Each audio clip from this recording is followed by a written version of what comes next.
evening, everyone, and welcome to Bazzatees NUFC on the World of Sport TV. Got a great show lined up tonight, looking ahead to the Leicester City game on Sunday. I've got Brad, the Leicester City fan, ready to come on, and I've got Jason, our beloved Newcastle fan, keeping it tuned YT. Check out his channel, link is in the description. This is Bazzatees NUFC.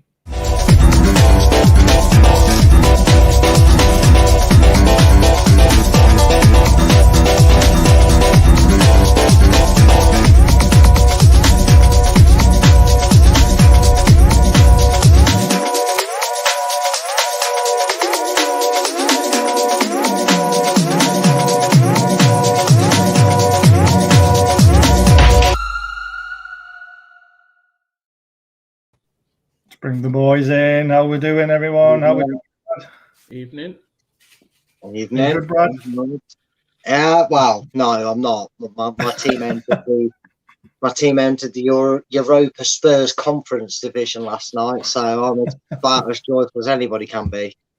Oh no, we're going to discuss that a little bit in a few moments. Jason, how are you? Thank you for joining me. I really appreciate it.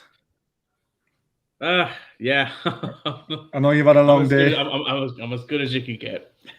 Yeah. Well, done a 12-hour shift myself, mate, so I know how you feel. Can't wait to the end of next week, then I get a good Christmas holiday off. Yes, can't wait for that myself, mate. Let's start with Brad. So, difficult game last night against Napoli, 3-2 loss. I mean, there's no real shame in losing to Napoli. They're a top Italian team. You know, you went there, you give it a go. What did you make of the game last night? Yeah, obviously, first of all, I'd like to say thanks for having me on. It's great to be on this channel and discussing it. Yeah, I think before the games we even played, Leicester fans looked at Napoli and went, they're going to be the games we're really going to struggle to get any positive results out of. And the way Leicester have been playing over recent weeks, you could probably have forgiven Leicester fans for thinking negatively when Napoli flew into a 2-0 lead. But there was, strangely enough, some positives come out of it. I mean, we fought back, we got ourselves level. A slow start in the second half ultimately cost us over the 90 minutes because when Napoli got themselves in front for a second time, we weren't able to do it. But I said it was our handling of the group overall. You know, the defeat to Legia Warsaw, failing to beat Moscow, who ended up topping the group at home.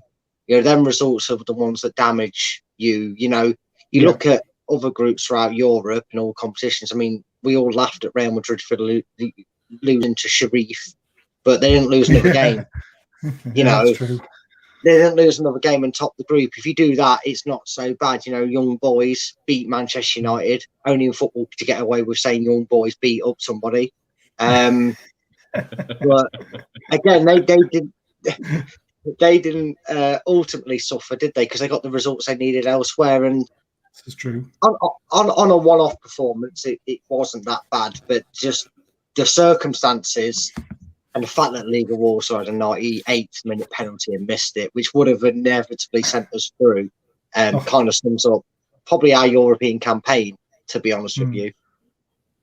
It's nice to be in Europe, though. A bit of a distraction from the Premier League and from all the other stuff. We miss those days. It's been a long time since we saw those days. I mean, we must be talking 16 years now for us, 17 years since we tasted a bit of European competition.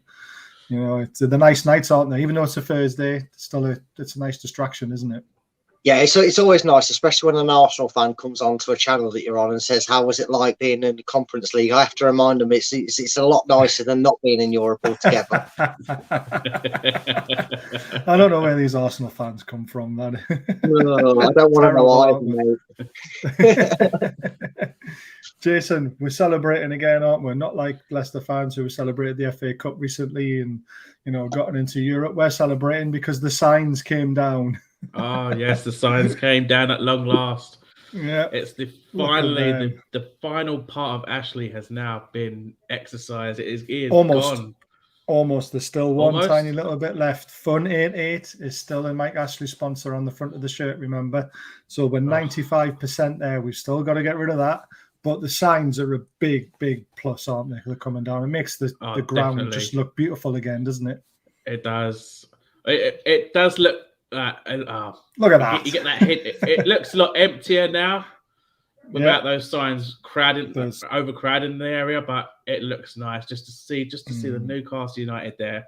Not Sports Direct Newcastle, Sports Direct. It's just horrible. It's like chucking out all your girlfriends.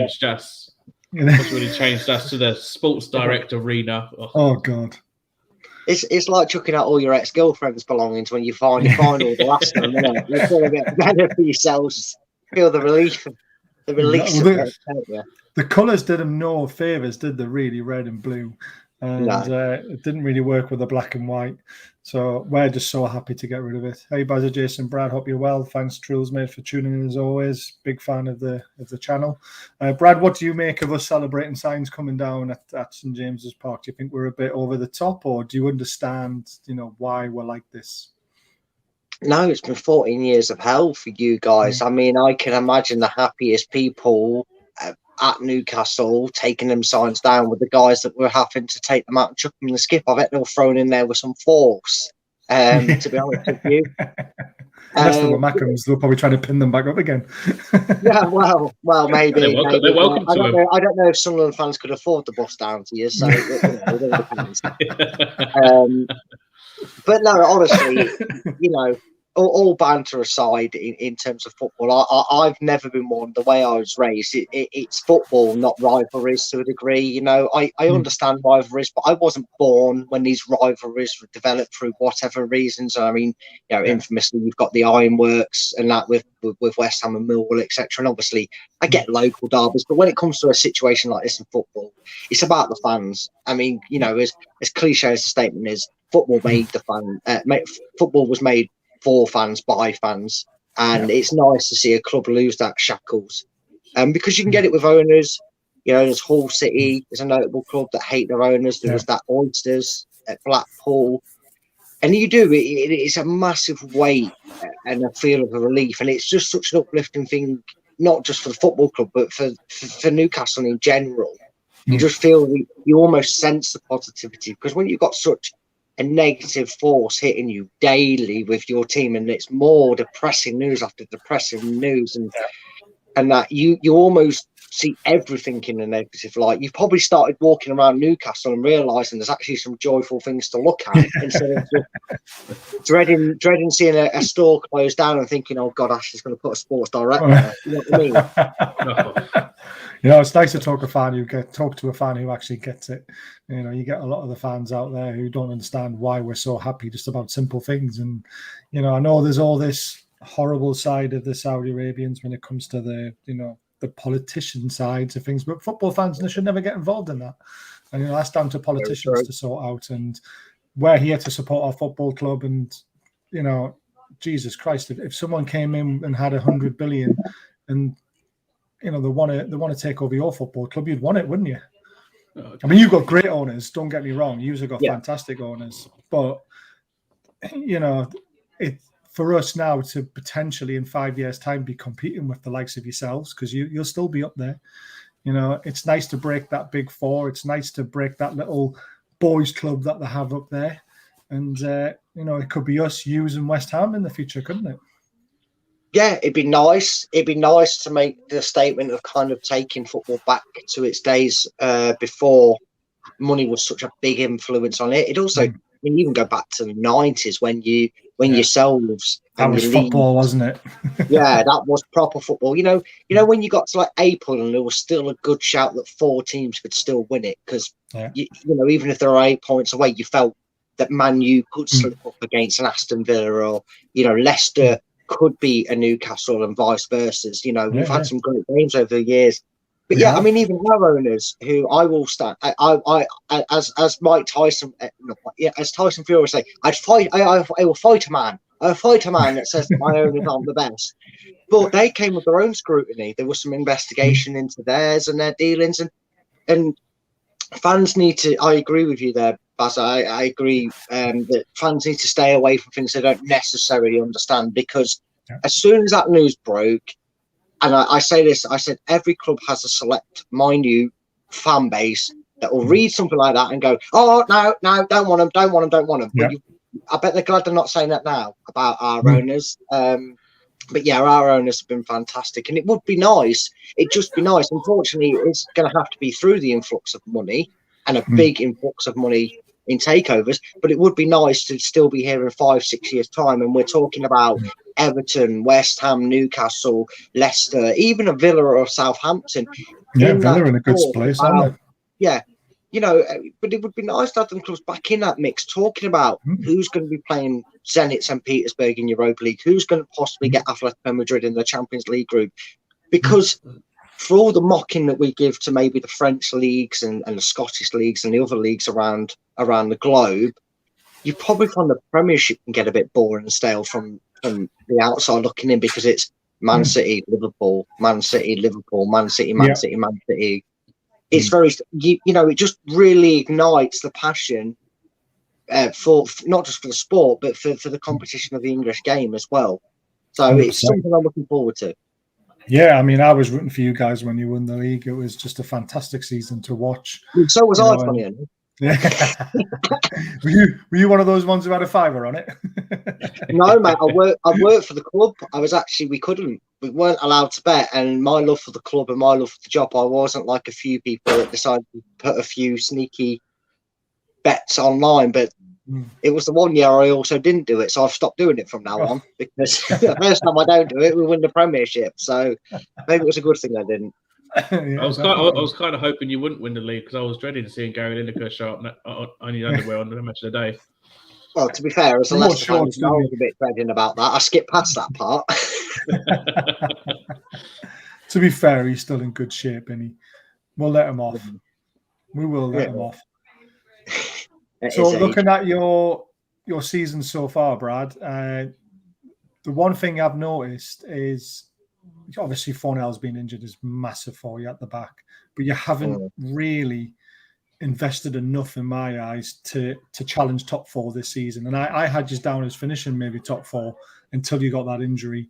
And then I looked at your backup and went, Sriunche, yeah, not good enough in my eyes in the Premier League. I don't know what you feel about him.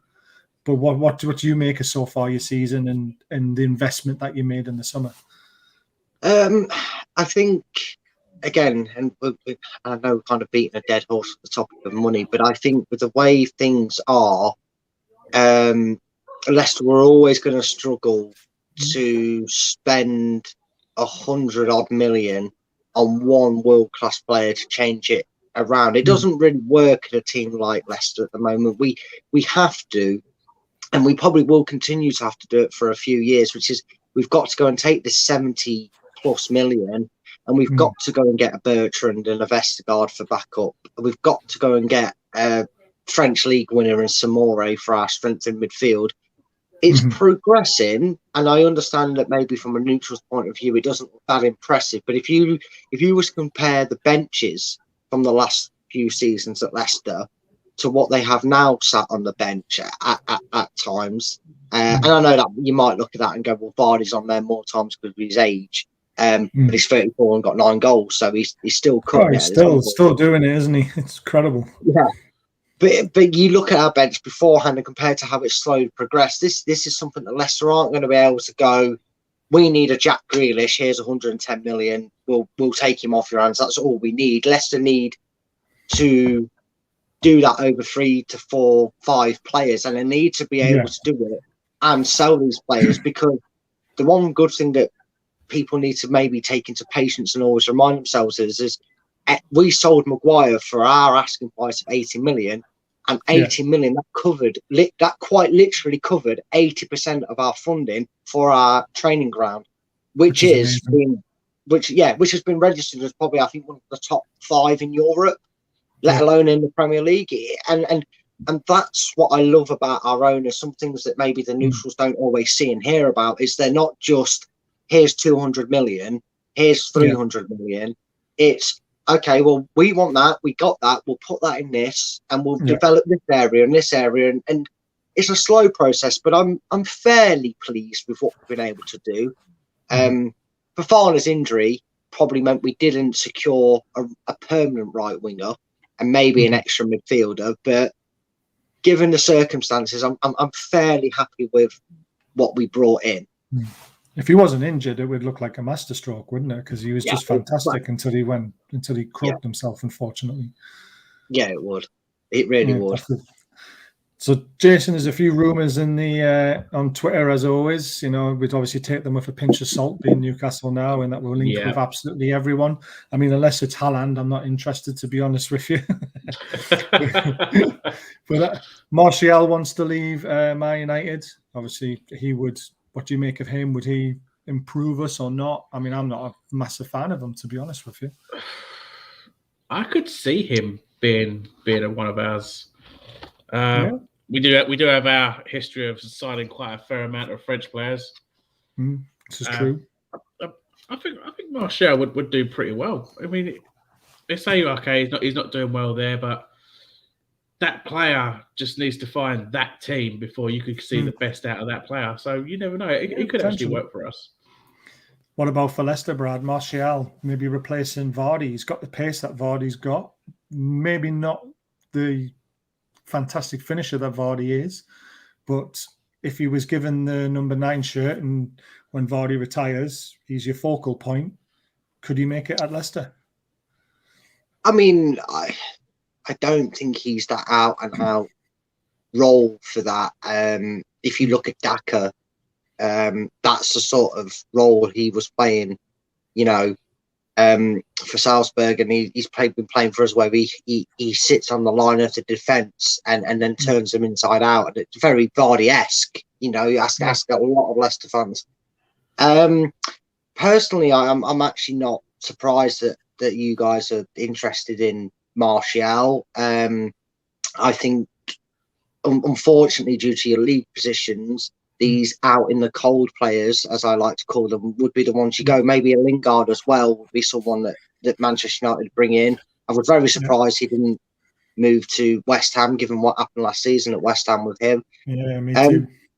For me, though, I know a few Manchester United fans are speaking to them that they're not really overall keen on Marcus Rashford. I would take Rashford at Leicester. Yeah, wow. A surprising amount of people are sort of putting him into the same camp as Hernandez. Sort of, he's more better off as an impact sub. But if Manchester United are willing to sell him, I'd be very happy for Rashford to come in from that. In the nicest respect to Martial, I think he's too much of a gamble. I think he can come out and be a big fish in what is. Yeah, in respect, because I know a few Newcastle fans have probably looked through your team and gone, they're not really. Some of them aren't even Championship standards in a lot of Newcastle fans' eyes, which is not a disrespect to your club, but that's just as a neutral looking at it. I think Martial would maybe have that impact at Newcastle and favour better for what Manchester United might ask for him, even if it's 20 million. I don't think Leicester can afford to go for 20 million for a Martial to go turn up one week, throw the ball down the next and not be up for it. Whereas Newcastle, he's going to be the main man alongside a few names in that. I think he's better suited for Newcastle than he is us. But yeah, Rashford, let us have it. Rashford. Yeah, I'm surprised at that from Man United fans. Really, I'm surprised. Unless it's because his injuries maybe impacted him. There's actually been a lot of talk that Barcelona are heavily linked with Marcus Rashford. Really? They're on a big summit. They're on a big clear out, and hopefully to bring him in the summer. But Barcelona can't afford the Christian the vendor machines. How are they going to afford Marcus Rashford? Well, they'll get their money with us buying all their players. We can pretty much afford it. That's true. Tell you the player I would take from Man United, and he's out in the cold unless he's going to get a new chance under the new manager, is Van der Beek. Without a shadow of a doubt for the Newcastle team in the midfield. Yes, John Joe Shelby has improved, but I think Van der Beek's a step up from him, and I think he would make another good addition. But again, our league position makes it very difficult for us to attract those kind of players, even though they are out in the cold. They still think they're better than what Newcastle's situation is. So, Happy Feet's good point here. The final result really depends on which Newcastle team is playing on the day. Leicester are a good team, but they also slip up at times, which we've seen a few times with Leicester this season. And let's face it, Newcastle have hardly ever turned up this season. Martial on this day is superb, but he only had 4 days a season under Solskjaer. Maybe Eddie Howe could get some consistency out of him. Yeah, maybe, potentially. I don't know, but I think it's a big risk even for us to take Martial with the league position we're in. The problem is if your league position doesn't sort itself out, it's a Dominic Solanke gamble if you end up in a championship. You know what I mean? All joking aside, that would be horrible. No, there's no jokes. This is reality. Yeah. We're not two Newcastle fans you're talking to who don't think we could go down there. We're very, very aware of our situations. You can say what you like. I distinctly remember you having a Michael Owen. I know that's a cursed swear word, but I remember that particular squad going down that was there that was too good to go down. So it's never out of the realms of possibility, no matter what the financial state is. But could you imagine Kylian Mbappe lining up on a Friday night against Millwall? I don't think them transfer talks are something you'll be looking at anytime soon. Erling Haaland, I can't imagine he'd want to line up against someone of a championship, but you never know. Maybe he's got his dream. Cold night in Coventry or somewhere like that. Another one that's been doing the rounds is Benfica and Darwin Núñez. Apparently, we've contacted Benfica for a 50 million proposal. Don't know too much about them, but again, it's a big money signing if we go for him. What do you think of that one, Brad? Do you know much about him? I know very little. I'll be honest with you, I don't know too much about them. The only thing you've got is, didn't Benfica get out of their group? So they're into the next round of the Champions League. I could be wrong on that, but I'm pretty sure they went through. Could have. I don't watch Champions League football. We're not in it. No, so I was watching the screen. I think I believe they're in Europe of some kind anyway. Either they went through from their group or they've dropped into Europa League. It depends on his impact. Is he getting enough game time, or is he one of them players that goes, well, I'm getting an extra 50k chucks at me per round we do, or whatever. These players have everything tied into their contract negotiations. Is he a player that's happy to go, well, you know what, for the next 7 months, I'm happy to get paid an extra 50, 60 grand a week or a month or whatever it is for each game we get through? Or is he one of them that goes, I'm not happy sitting on the bench or being an irregular player. I would happily go to Newcastle. The biggest problem is you guys have only got about 3 weeks to sort it out, because I can't imagine anybody would be willing to take that step to Newcastle, regardless of your financial state, if you're not going to be playing in the Premiership next season. I think there's a lot of players that are holding fire and announcing themselves interested in Newcastle until they know where you are next season, which makes the job even harder for Eddie Howe, in all fairness to him. So it'd be a good signing if he's got that experience and he's playing in a team like Benfica. I mean, Benfica aren't a team to be laughed at. They've got some great talents, produced them over the years. And maybe you need to do a bit of Leicester shopping, a bit of smart price. Find yourself a Fofana or a player that's not really talked about, and bring out the best in him, because that might be the way Newcastle has to do their business. Because any names that are slightly more well known, I wouldn't say bigger because that's disrespect to people that just don't know all the leagues. He probably is a good player, but you're probably not after a marquee name for right now. They might be the players you need to be bringing in over the course of the next season and a half. So it's an interesting one, to say the least. Summer for us. I think in January, if we do sign anyone, I think a lot of players will have a realistic relegation release clause in the contract. So we might sign maybe, like say, for example, Núñez for 50 million. And then he'll say, right, well, if you go down, I want a 40 million release clause to make sure I get out of the club as quickly as possible if you go down. Yeah, there are deals that we might have to do because of the situation, like you mentioned. Jason, come to you. Eddie Howe's interview, such a breath of fresh air, isn't it now? And he said, it's the atmosphere and the spirit that we're trying to generate that can only really make the difference. What Eddie Howe says about the supporters and how key they are to the momentum. Obviously, they did a lap of honour almost when they got a point against Norwich, and they did a lap of honour when we got 3 points against Burnley, just to applaud the fans, because we stuck with them. And there's not a lot of fans, no disrespect to Leicester fans, I don't know what you'd be like if you're in our position, but we stuck with the team because we knew we had Eddie Howe and we believe in him. What a breath of fresh air he is. Since the moment I'll admit it, he wasn't my first choice to be manager. I thought his name was being mentioned in the Ashley era, which made him more like an Ashley type of person. But as soon as I heard his first press conference, I was like, do you know what? That's my manager right there. Such a breath of fresh air. He's straight to the point. He's showing his passion. He's confident. You can see he's actually working on the training field. You're seeing the performances out of the players, more so out of this Brazilian guy that we've never seen before. It's definitely not Joe Linton we're talking about, is it? I mean, Jesus Christ. It's like, for 2 years, we've absolutely slated him.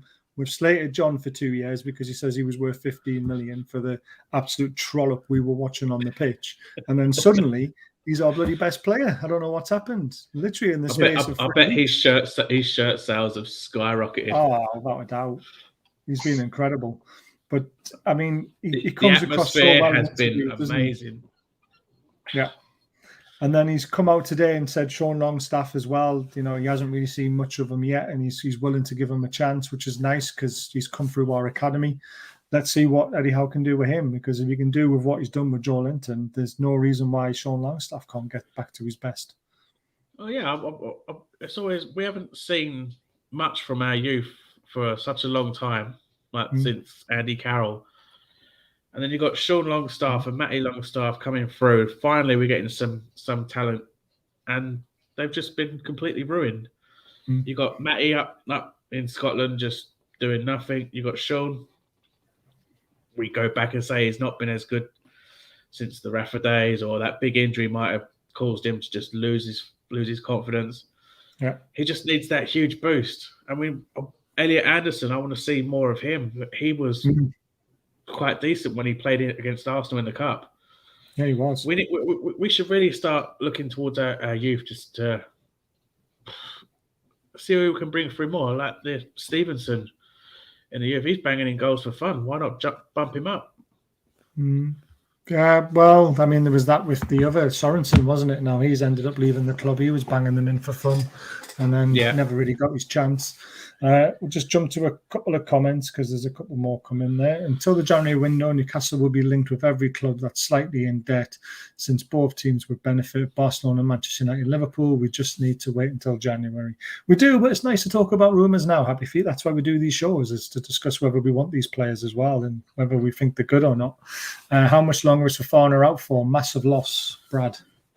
I mean, both him and James Justin made surprisingly quicker progress than was hoped. We was probably looking at April, March. There's an outside chance with the progression that we could see him back as early as the new year.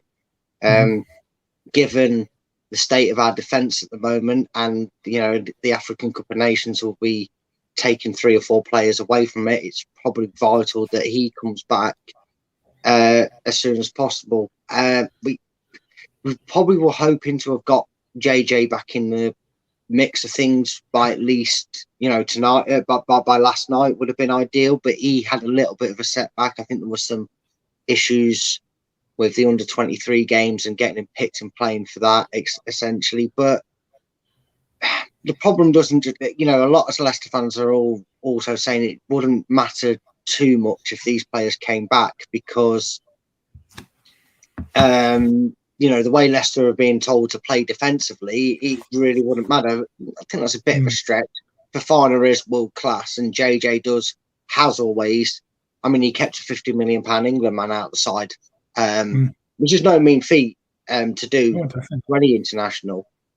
But we're hoping JJ can be back in time for the Christmas mix. I think it'd be nice to at least give it a signal of intent of how close his return is, if we can name him on the bench. Not necessarily get him on, but at least give him the bench against you guys at the weekend. But for Fofana, we're hoping for the New Year return. That sounds like the target from what Brendan said. It can't come quick enough, in my opinion. Yeah, definitely. But yeah, New Year is the goal for Fofana and JJ's over the next coming games. It's a shame because that injury was horrible and didn't deserve it, did he? In a friendly, mate, as well. The tackle was disgusting. It was. But in a friendly is even worse. Yeah, it's just past the line. The line's like gone. Yeah, definitely. It's one of those ones. Just want to have a look at both the goalkeepers, because I came across this little piece of stats that were put about goalkeepers, and I thought it was very, very good to read. And because we've been having a massive debate whether Darlow should be in goal and whether Dubravka should be in goal. There's pundits out there saying that they're very similar, and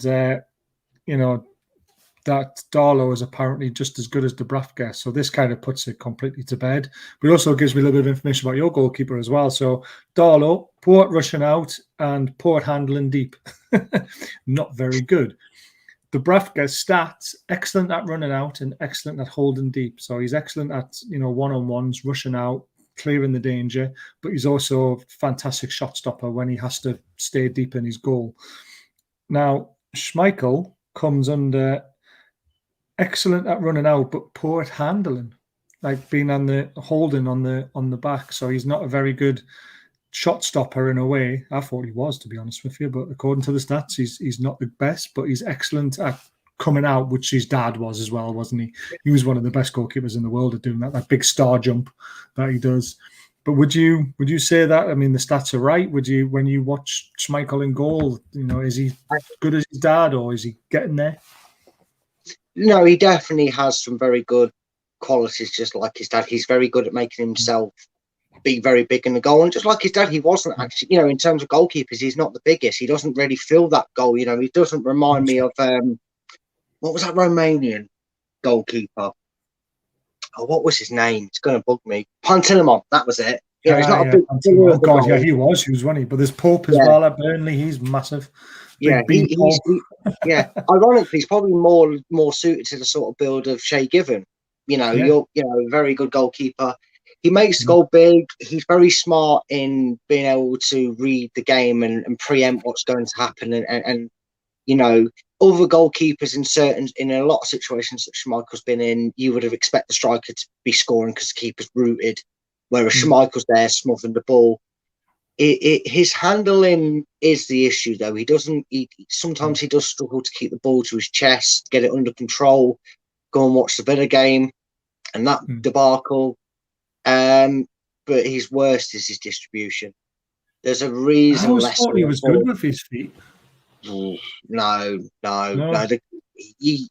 He can't. I've seen him put body in a few times when he's done the long. He can ping it. Yeah, I mean, he can kick it long, but for whatever reason, for the last 4 or 5 seasons, he's been told to try and delicately dink it over to the wing or throw it, and they go out of play every time. No, I don't.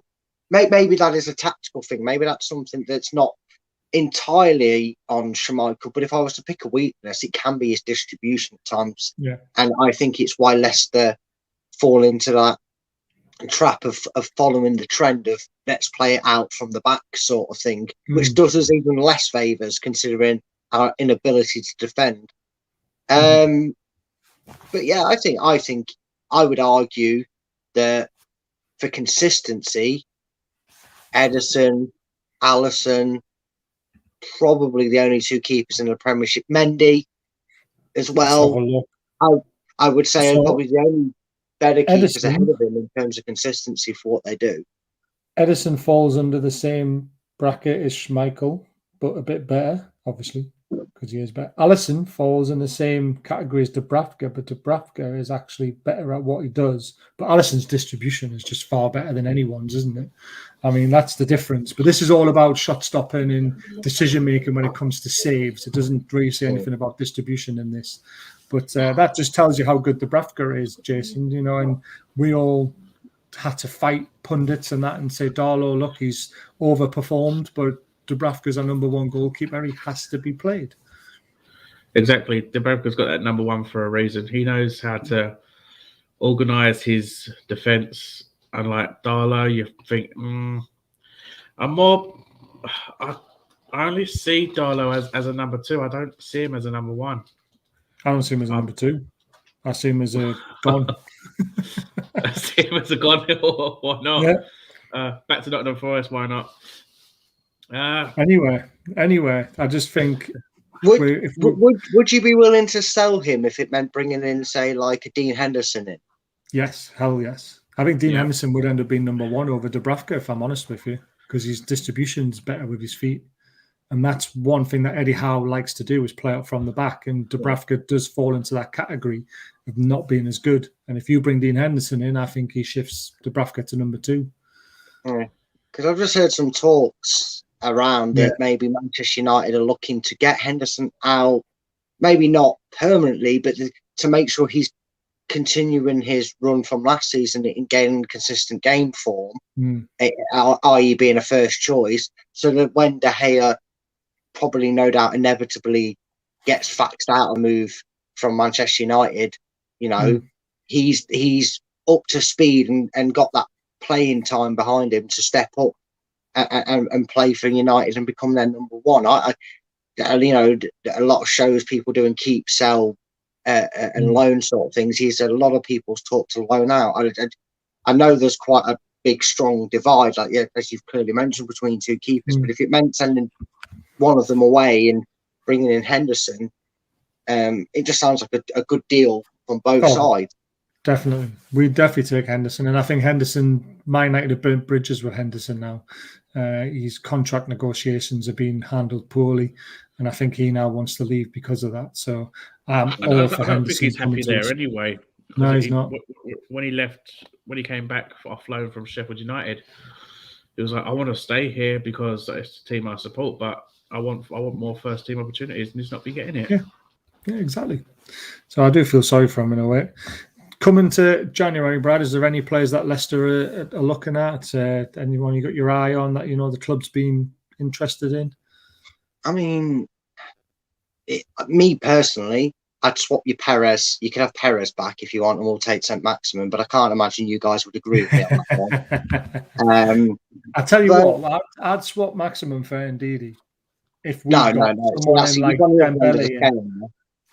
no, you can have Hamza Chowdhury, but I think you guys would rather throw tomatoes at him than take him after what he did to Richie. But it's a difficult one to kind of tell. I mean, first of all, we've just had 5 new players come in. We don't really do too much business in January. In fact, since Rodgers has been at the club, the only bit of business we've done in January was a guy who was called Ryan Bennett, but every time he played, you felt like saying Gordon Bennett because he was atrocious. I wouldn't mind. I can't pronounce his name, but is it He Wang that's at Wolves? Yes, I'm impressed. I'm impressed by him. I think we need to add depth onto our attacking front. I'd be interested in trying to get him, but he didn't. I don't know how long he's been at Wolves. First time I've heard of him this season, isn't it? So yeah, he's on loan at Wolves. Is he on loan? So there you go. He's on loan for the season. Yeah, so then obviously that's a player we can't get because I can't imagine there's a recall option in that loan for his parent club. I've heard some good talks about Timber from Ajax. If you're going for, I think we've seen the frailties behind Soyuncu when he's not got Evans as a leader on the pitch. I know we'll come on to it when you bring it up, but you know I've put captaincy elsewhere, to say the least, which I think we need. I don't think if he's got that fan, I'd be interested in trying to get Soyuncu, but it's difficult when, you know, you mention players that we've got missing. To do business, like you said with Dean Henderson, to take for an example, didn't really want to go to there unless he was guaranteed to be pushing for the first team, and now he's getting that promise he feels is being broke. He wants to leave one way or another again.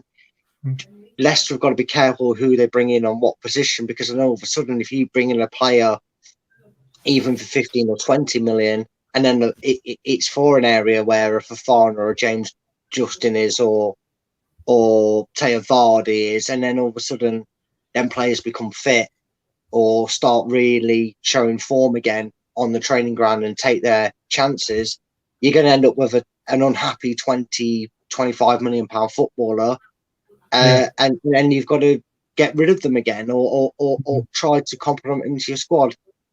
There is one deal that's currently happening that I'd like to see permanent, despite the fact that not every Leicester fan's in agreement with him, and that would be to send Luton back to make his deal permanent, because I feel he really has been the first player I've seen play that position that looks anywhere remotely close to replacing Riyad Mahrez in terms of what he's done for us already since his loan move. But there's a lot out there that you'd have to fight through. In January, it's a complete opposite to a January sale at a blue B&M or something like that, isn't it? You're going to be paying twice the price in a footballing season, and you are trying to get 50% off in a store. So it just be more of a case of less of a case of who, more of a case of what position.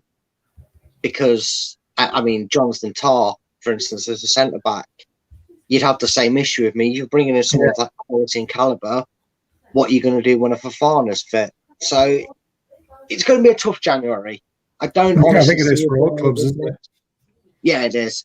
I don't really see any business, but if there is any, it's going to be squad depth more than I think it's going to be initial first team quality that we're bringing in. I don't think any Leicester fans are excited by a Martial or a Rashford coming in. It's going to be someone that stocks the numbers up. Yeah, no, I agree. Right, gentlemen, let's have a look at your teams. So, Brad, there's yours. Do you want to have a run through your starting 11? Obviously, a talking point you mentioned off air about the captain. So, if you'd like to explain the formation and the dangers to Newcastle in that team. Yeah, I mean, Leicester have been trying to play with essentially two holding midfielders in the likes of Samore and Ndidi, and that's not really helped. And something I have noticed is Leicester seem to not know how to fill the gap when an opposition sits back off them. And the reason I went for the system that I have gone is because that means that there should always be a player in a reasonable amount of gap between who's got the ball and who's wanting the ball. I don't like the fact that Leicester seem to. I mean, Napoli did it last night where they sat off Leicester by about 15 yards, and the gap that forced Leicester to go into meant that they couldn't play it out the defence the way they were doing in the first half. So what I did is I kind of shuffle things about to make it look progressive and get what I feel is our best 11 on there. Now, obviously, we had a few COVID things, but I base this on the 11 that I would like to pick if they're all fully fit and available, whilst trying to take COVID into account. The biggest change I made, notably for any Leicester fans that are watching, is I took I would take the captaincy of Kasper Schmeichel. I am a goalkeeper myself, and I'm an advocate for a goalkeeper being a captain because the eye level they see the game at. But I think when you've got someone of Johnny Evans' experience and the leaders and the levels he's worked at, I feel that he's better to command the defence more than Kasper. I think Kasper should be left to deal with his job, which is wake them up a little bit, but leave the responsibility to commanding the players to an Evans. So I just went to a back line of 4. I believe I went with Thomas on the left. There, didn't I? Someone please confirm that, otherwise I'm going to be talking nonsense for Yeah, Thomas on the left. As soon as I said that, I said Thomas. I've gone with Thomas on the left. I like him as a left back. I think he's got that youth intent about him that you see with younger players, where he's wanting to get forward, he's wanting to constantly impress, and he's not too scared to put them challenges in on the defensive front. Obviously, Evans, Captain Fantastic, comes in. He's the mainstay in that team, given the injuries at the moment. And even when Fofana's back, that's who you're partnering with. Leicester fans might be interested to see a Marty, who up until probably this season wasn't anywhere near the team sheet and bench, let alone in a starting 11. But out of Vestergaard, Soyuncu and Amati, I was asked this before I came on this show, actually, who would I pick going into this game? And I went, if Amati is not suffering from COVID or isn't ill and is fine to play, I would have Amati alongside him because I think he's been the most stable centre-back. I've got Castagne on the right. It's his preferred side. He is interchangeable. He is adaptable to play on the left. but with Ricardo injured, Castagna for me makes the right. And I don't know if the injury that Ricardo suffered where he was out for 4 or 5 months has affected him much, but I feel Castagna offers us more of a threat. And I think Newcastle, you tend to play a 3 line forward, don't you, like Leicester?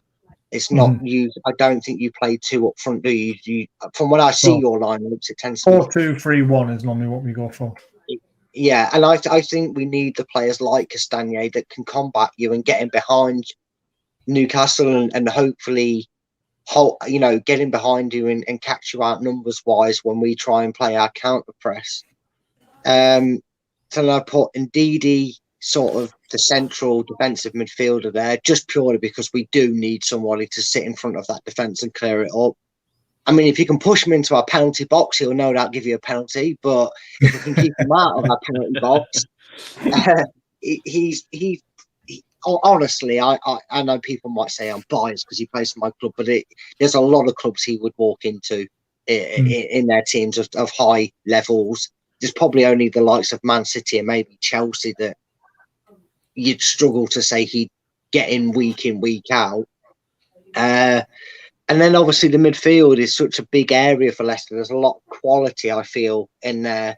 You've got Barnes, Lootman, Maddison, and that lot. And sorry, I even forgot what I said. It's very unprofessional of me because I'm trying to look at what I'm making sure I say the names that I picked right. Yeah, just making sure. So I thought, God, I'm going to say a name. I dread it every time I do something like that. So I always dread that I'm going to start talking about a player and someone's going to go, well, he's not on your team.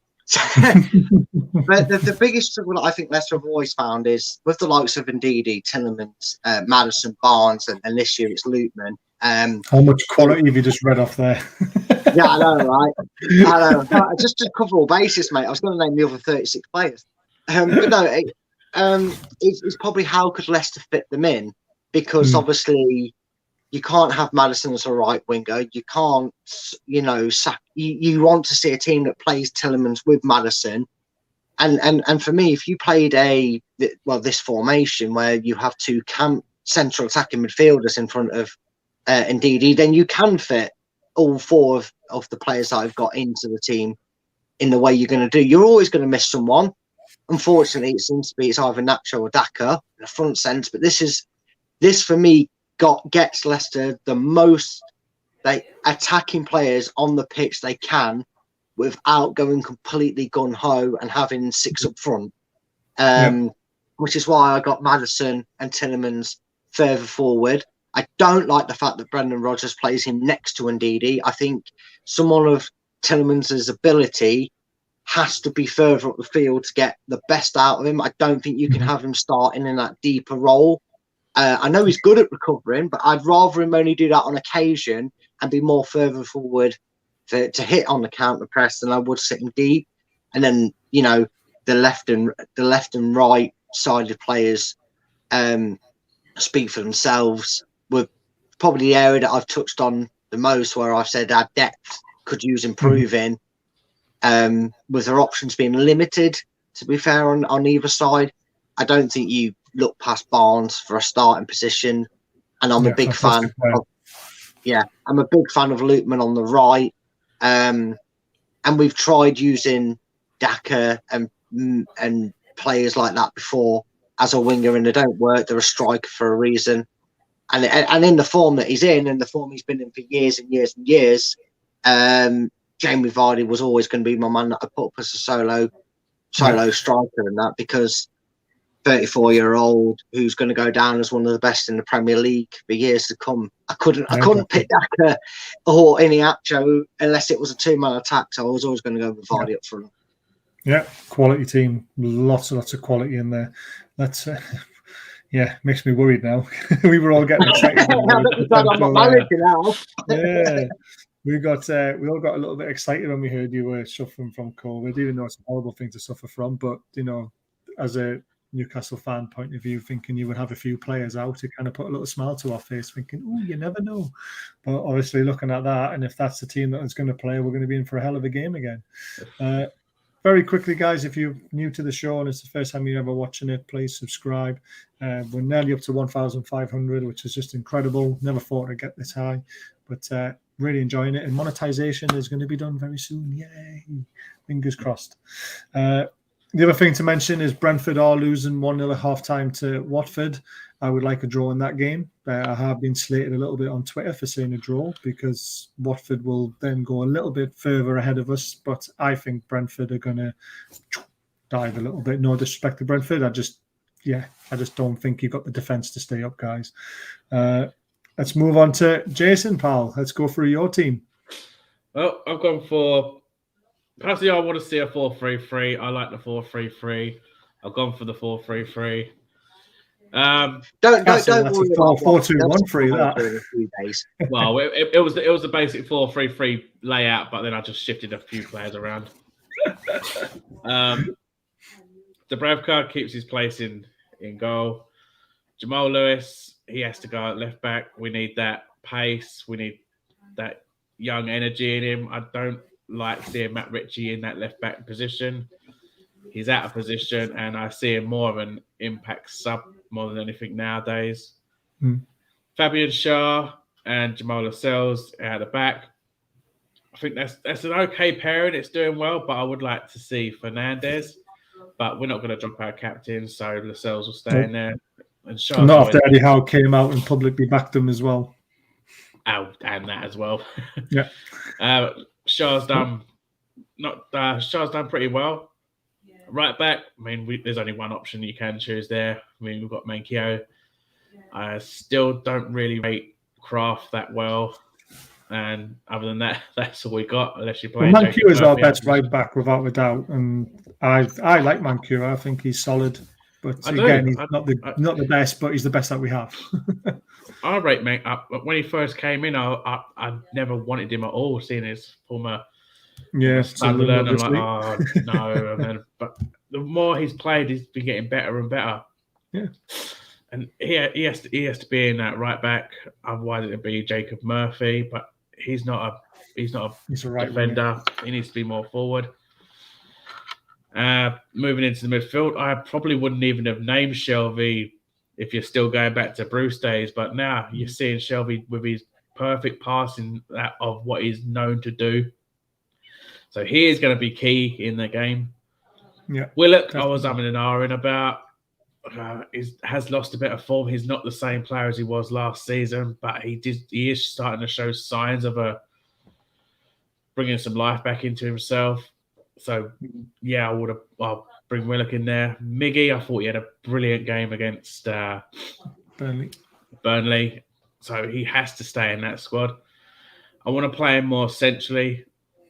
I think we might see more from him in that central role. Yeah, I agree. Joe Linton, one that I would probably never ever name in my team, has actually made my team. I cannot believe this guy. Who is this Brazilian man impersonating this Joe Linton fella? What has happened to him? This now you sound like a Man U fan about Fred. Yeah. Yeah, but Joe Linton's done it for 3 games. At least Fred's only done it for 1. This guy is a beast. He's like Hulk. I mean, come on. I get the feeling he's more of a left-sided player, so I would play him on the left. ASM on the right. I mean, ASM can go wherever he likes to. I mean, he as soon as he gets running, that's it. He's off. And obviously Wilson straight up top.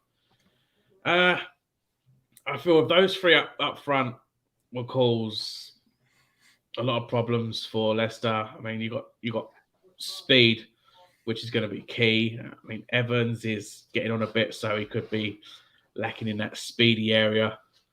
So he can easily just breeze past him. Leicester's, from what Brad's squad was, I'd be more concerned with that right-hand side. Especially with Tielemans in there. You don't want to be giving him space because we all know he can strike a ball. Yeah. And that is going to be one hell of a problem.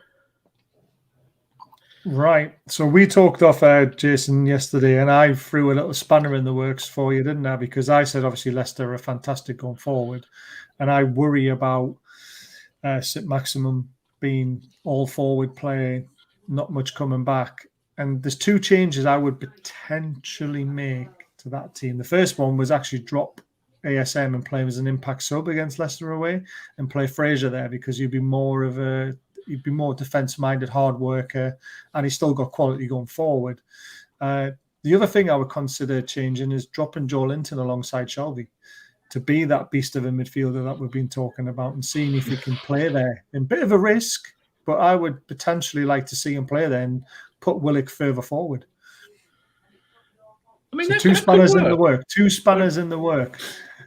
What we saw from Joe Willock last season, when he was just this goal machine, he was playing forward all over that midfield. So you could definitely put Joe Willock anywhere in that field. He can track back, he can get forward, he makes passes, he scores goals.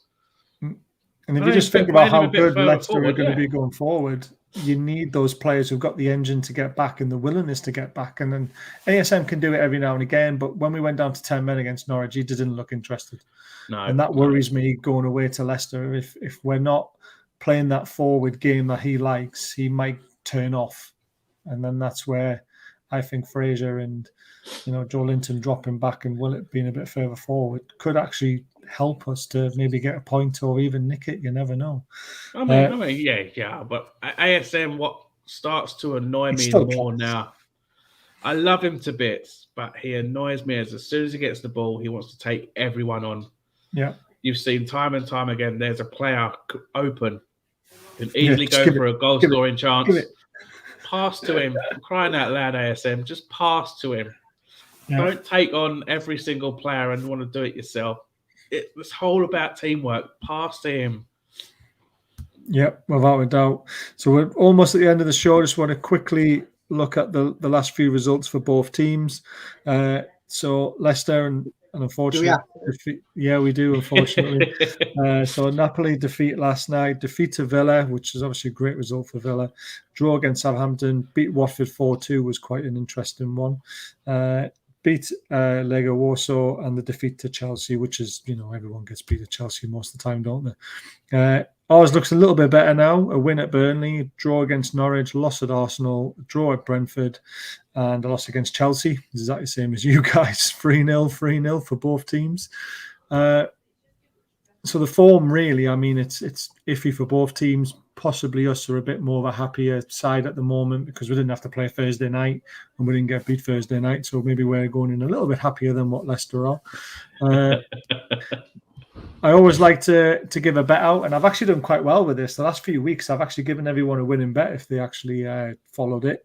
And the betting on the actual outcome of the game, Leicester are favourites. If you put £1 on, you'll get 73 pence profit back. Unless you're going to lump a lot of money on and hope Leicester do the job, you're not going to win a lot of money. The value's in the draw, 3-1. There's no reason why we can't nick a draw. If you do fancy a win, it's just over 3-1. But my money's on Vardy to score and Callum Wilson to score this week. 4.5 to 1 for both of them to score. I think it's worth a tenner, and that'll get you £45 profit. So that's where my £10 going at the weekend. So if anyone fancies a flutter with us, that's what I think. Right, gentlemen, it's that time of the night. Predictions. What's going to happen, Jason? What's your prediction?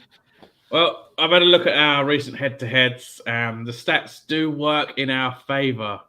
We have played. We're the bogey team. We're the bogey team. I'm telling you. We have played Leicester 129 times. I wouldn't go that far back. Since the 29th of September, 1894 was our first meeting with them.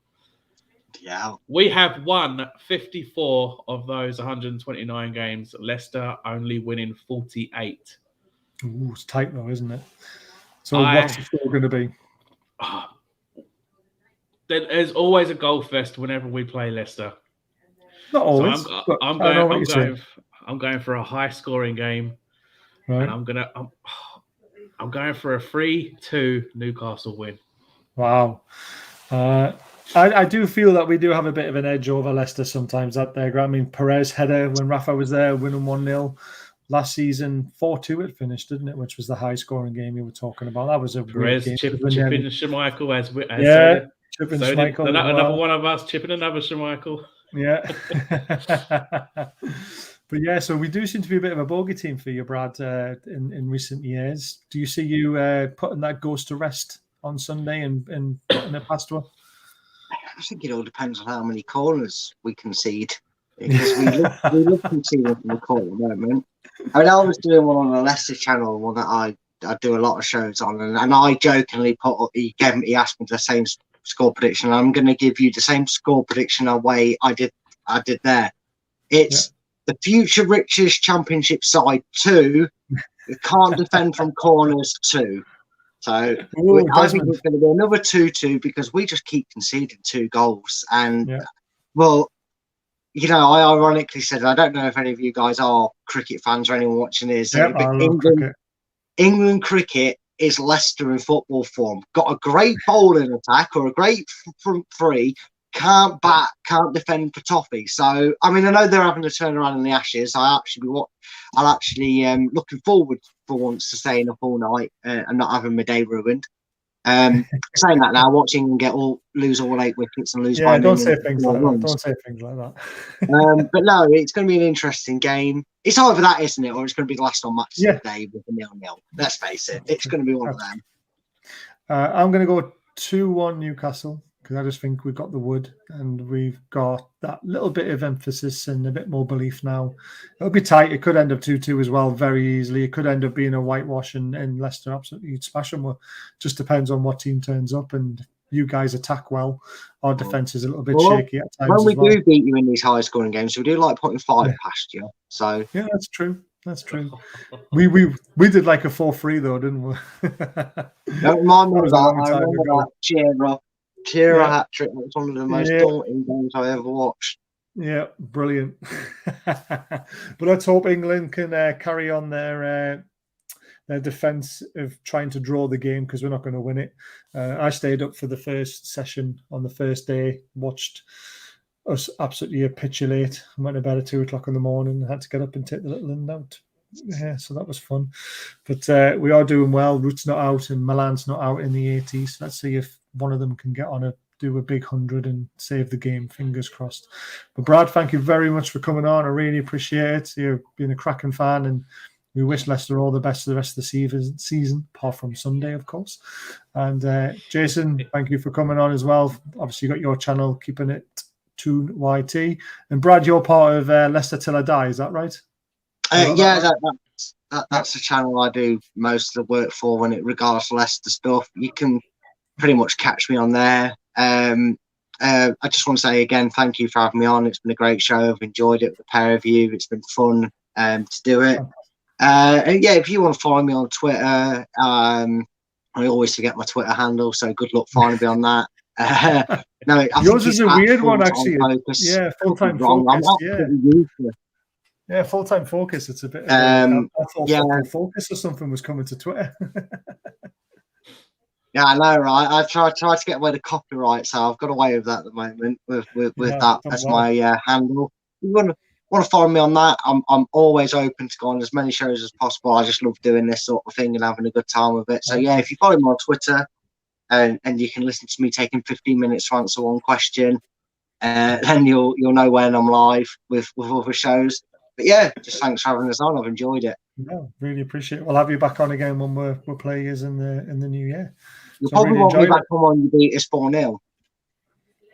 No, I'll be back on regardless. Even if you beat us 4-0, you've been good crack. It's nice to speak to a proper fan who understands the plight that we've been through for the last 14 years. And yeah, you obviously know your stuff. So it's been an absolute pleasure. Thank you very much. Right, everyone. So we are back tonight, actually. We've got Richard, our Villa fan, and he's going to stay up and watch the first session of the cricket, and he's going to do a live watch-along. So he's going to do a bit of live commentary for you. So if you haven't got BT Sports and you want to know what's going on with the cricket, tune in and he'll let you know. What day is it? It's Friday, isn't it? So Saturday, we've got Linda's Yoga in the morning at 9 o'clock as well. And then the watch-along for Villa on Saturday afternoon. And then we've got a watch-along for the Newcastle-Leicester game on Sunday. We've got the Championship Roundup on Sunday, and then we've got the Sweet Spot on Monday night for your golf. So there's lots and lots of stuff to enjoy on the channel. So please tune in, and until next time, see you later and have a great weekend.